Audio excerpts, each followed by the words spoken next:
दोस्तों, आज की वीडियो में मैं आपको 5 दिलचस्प पहेलियों के बारे में बताने जा रहा हूँ। तो आइए शुरू करते हैं। पहेली नंबर 1, वो कौन सी इजाद है जिससे आप दीवार की दूसरी तरफ भी देख सकते हैं?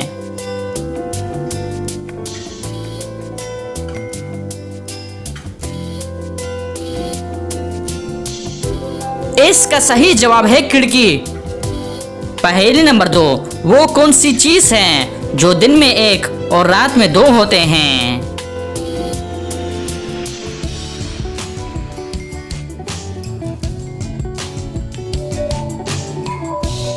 सही जवाब नुक्ते हैं जो दिन में 1 और रात में 2 होते हैं। पहेली नंबर 3, वो कौन सी चीज है जिससे जितना खींचो उतनी छोटी होती जाती है?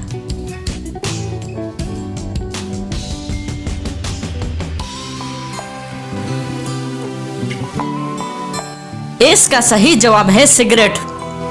पहेली नंबर 4, वो कौन सा लफ्ज है जो होता कुछ है और लिखा कुछ जाता है?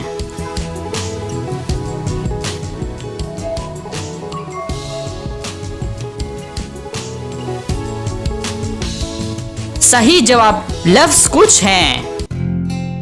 पहेली नंबर 5, वो कौन सी जगह है जहां कुंवारे लड़के और लड़कियां नहीं जा सकते?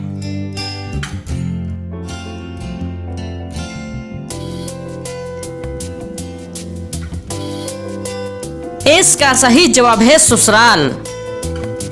तो दोस्तों, उम्मीद करता हूँ कि आज की वीडियो आपको पसंद आई है। अगर पसंद आई है तो लाइक का बटन दबाएं और मजीद मालूमाती वीडियोस के लिए हमारे चैनल को सब्सक्राइब कीजिए। शुक्रिया।